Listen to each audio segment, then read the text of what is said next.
We have a rational function. We want to find domain, intercepts, asymptotes, whether or not the graph hits the horizontal asymptote, and then use all of that to sketch the graph. Okay, so my recommendation is always to first start with factoring. So out of this numerator, I can factor out a 2. The denominator, I have a trinomial, so that factors as a binomial times a binomial. Looks like this one is x plus 4 times x minus 3.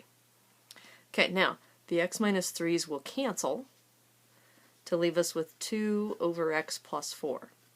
This gives us two different forms for this rational function. The non-reduced original form and the cancel the reduced form. To find the domain, you have to go back to the original non-reduced form. So domain comes from where the denominator is not equal to 0. And with our factoring, set each factor then not equal to 0, and we end up throwing out -4 and 3 from the denominator. So our domain, everything except for -4 or 3. Now vertical asymptotes are similar to the domain, but this is a situation where we see the difference. The vertical asymptotes come from where the reduced denominator equals 0. So there is only one vertical asymptote at x equals -4. Now what happens then at 3? The canceling, where we factor and remove a factor, has given us a hole in the graph. And the x value where we have that hole is at 3. Okay, now what about horizontal asymptotes? These come from looking at the degree. You can either look in the original or the reduced form. If you look at the original, it's better to look at the non-factored form. Okay, so there's all types of things here where you've got a factored form, a non-factored form, a factored form, and a reduced form. And depending on what type of thing you're doing, it might be one form or the other that's better to look at. Okay, so if I look at, let's just go with the reduced form. The degree of the numerator in the reduced form is 0 because there's no x's. The degree of the denominator is 1 because there's x to the first. So when the degree of the denominator is larger than the degree of the numerator, the horizontal asymptote is at y equals 0. Now notice we get different work, but the same results if we looked at the original form. So we'd have x to the first, so a degree of 1 in the numerator, and a degree of 2 in the denominator, where still the degree of the denominator is larger, and we'd still have the same result, y equals 0. Okay, then what about intercepts? For the x-intercept, we're going to take the whole entire function and set it equal to 0. Now again, which form do you use? Use the reduced form. It's a little bit faster to work with. Multiply both sides by the denominator x plus 4, and we get down to just where does the numerator 2 equal 0, which is a shortcut you can use if you want. Now look at that carefully. 0 equals 2. There are no x's in this equation. It just says the number 0 equals the number 2, which is not true. So because that's not true, there are no x-intercepts. Okay, y-intercept, that's the one that's usually typically easier to find. Put in 0 for y, so remember f of x is the same thing as y. Put in 0 for x, so 2 times 0, and again it doesn't matter which one we do. Let's use the reduced form, that's a little bit easier to deal with. So I get 2 over 0 plus 4, which is 2/4 or 1/2 for the y-intercept. Okay, now the last thing here is where does the graph intersect the horizontal asymptote, if it does at all. We had a horizontal asymptote at 0.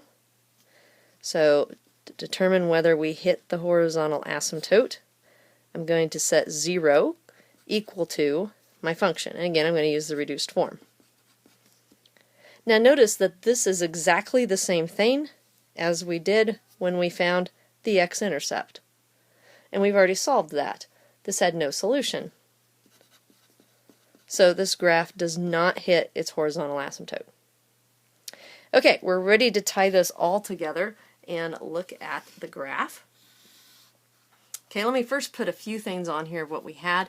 a vertical asymptote at -4,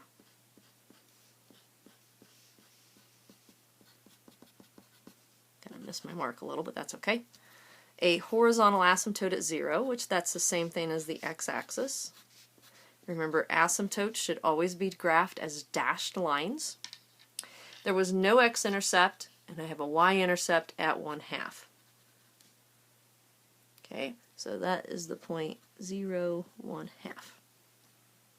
All right, now I'm going to use the calculator to help me get a feel for what's going on with this graph. I'm going to graph both the original form and the reduced form, because there's something I want to point out to you. So the original, make sure you use a parentheses, the entire numerator, in parentheses, divided by the entire denominator, in parentheses. In fact, let me put this in 3 forms. If you were going to do this in the factored but non-canceled form, so again, you really got to watch parentheses, the entire numerator in parentheses. So 1 parentheses around the x minus 3, 1 parentheses around the entire numerator, divided by the entire denominator, parentheses around the entire denominator, that again starts with a parentheses. If you leave off those entire parentheses around the whole thing in your denominator, you will not get the right graph. Okay, and then I'm going to put it in a third form, the reduced form, 2 divided by x plus 4. I don't need parentheses around the numerator 2 because there's only one quantity. Okay, now with the numbers that I found here, looks like a standard window is going to be fine, so I'm going to do zoom 6. Now I should see the exact same thing everywhere. Okay, calculator's still thinking, but yes, it's graphed actually all 3 graphs, and you see that we're getting basically the same shape. Alright, now I'm going to use that to help me fill things in. This is a situation where the calculator has drawn the vertical asymptote, but I have to use my reasoning to know that that is a dashed line. It is not solid. Okay, now I follow both the vertical and the horizontal asymptote. You can never, ever, ever hit or touch a vertical asymptote with your graph, and we have found that we don't hit the horizontal asymptote either. So it's going to do something like this. Make it be a curve, not a sharp L. Make sure it satisfies the vertical line test. Don't loop it around. And put arrows at the end. Okay, so that's this half of the graph. What about the half on the other side of the vertical asymptote? So here I have a point to shoot for.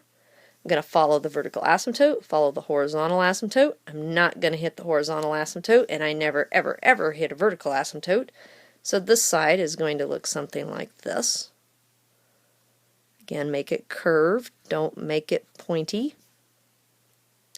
Okay, now there's one last thing to include, because we also had this whole idea of a hole in the graph at x equal 3.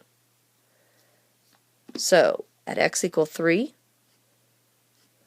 I'm going to come back to that part of the graph, erase just a little bit, and put in an open hole at the height where the graph would have been. Okay, so there is a hole at x equal 3 because of the canceling. So that means at x equal 3, there's actually no part of the graph, so I erase and I put in a hole where the graph would have been. Now I can show you that on the calculator.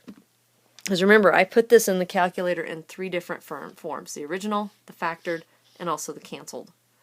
Okay, now if I hit trace, that puts the cursor on the graph, and it says up here which graph that it's on. So this is on the original form. I want to know what's going on at x equal 3. On the original graph, at x equal 3, there is no y value. Now my calculator can't show that because it's just connecting a bunch of points together. It won't show a hole. Now if I use my up and down arrow keys, it will go to the next graph. So this is the factored form that's also not canceled. Oh, is it not going to give it to me? X equal 3. That's not the graph I want. I want this graph. Well, here, let me go back and take that one off. Looks like it only wants to do this on the the one that's in there first. So again, here's the factored form.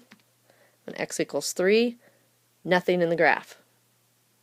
But now what if I look at the one that was canceled? So the reduced form, this one does have a y value at x equals 3. That's the difference between these two graphs. They're not exactly the same. This one has a hole in the graph. This one does not. So we're really kind of fudging a little bit here when we put the equal. Technically we should say as long as x does not equal the value that we threw out, which is 3. But it's fine if you don't have that. You just need to incorporate that information in your graph by putting an open hole.